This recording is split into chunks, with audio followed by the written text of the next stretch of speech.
Hi, so today I wanted to talk a little bit about how I got into JRPGs. Well, it all began with a game that most of you would probably not consider a JRPG, but that was Ocarina of Time. Now, when I was growing up, I had two older brothers, and most of their stuff they grew up with ended up getting passed on to me, including this game. And I remember when I was real young, both my older brothers were always going on about like, oh, Ocarina of Time was like one of the best games ever and stuff like that. And I remember like hearing them talk about it and eventually like deciding to play it myself. And whenever I started playing it, like it was as if I was still a kid back when this came out because again, I was probably like 7 or 8, so I still hadn't been exposed to like, the amount of games I've been exposed to now. So when I was young, this essentially left the same impact on me that a kid from 1998 would have had. And I love this game, and I remember after finishing it, talking to my oldest brother and being like, "Hey, that game was awesome. Like, do you have like anything else kind of similar to that?" And my brother, I remember, he introduced me to Skies of Arcadia. Excuse me.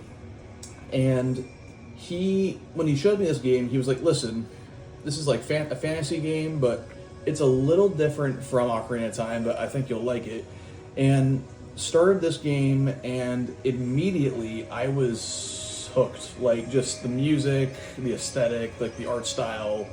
And I remember like I was just starting to wrap my head around turn-based combat. That first time I had that realization that if I grind levels, I'll eventually be able to beat like a boss that I was stuck at. And I remember, like, you take it for granted now, because we all know how these kind of games work.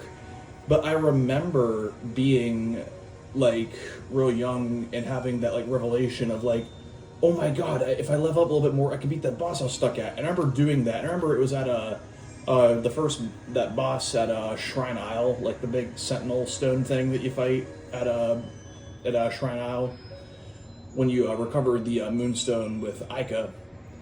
And so I have a bit of a story of this game. So this being my first JRPG, as you can imagine, this game also left a huge impression on me. And in order to tell this story, I need to tell you that this is actually not the copy I had whenever I first played it. My older brother actually had two loose discs, like had the two discs that come in this, but without the case. And I reached a point where the first disc would keep freezing and I couldn't progress the game. And as you can imagine, that was absolutely devastating to me back then.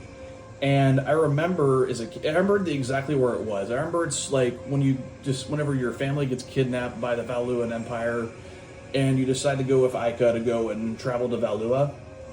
And I remember it's a little bit after you meet Drachma. I remember it would always freeze every time Rackham the Arc Whale is about to show up and makes you wreck your ship and you land on Drachma's ship. And I remember it would always freeze right around there. And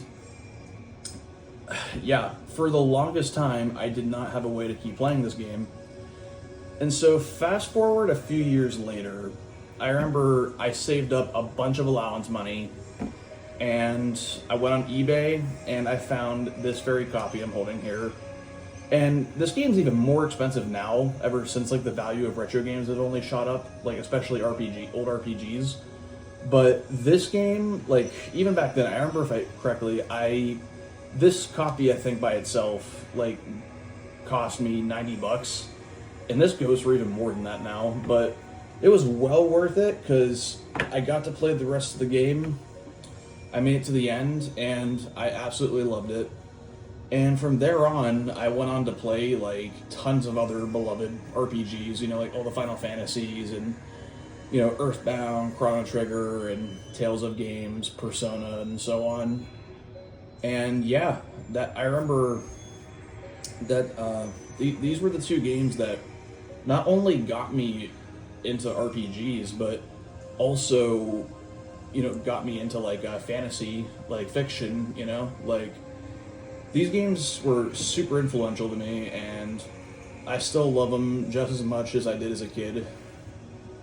Today, like, still some of my all-time favorites. And Sega, you're probably not watching this, but can we please get a modern port of this game to modern platforms, please? Like, not enough people get to play this game. Like, the best way I could pitch this game to any RPG fan, specifically JRPG fans, is this is basically Final Fantasy mashed up with One Piece. Like, it's pirate Final Fantasy, basically. And it has some of the most, especially for the time, like, fun, cool locales and environments you explore, and it's just such a fun adventure story, and just overall just a very feel-good game that just has a very strong, optimistic vibe to it. But yeah, guys, that's my story of how I got into JRPGs, and I would love to hear your stories as well. So feel free to tell me in the comments below.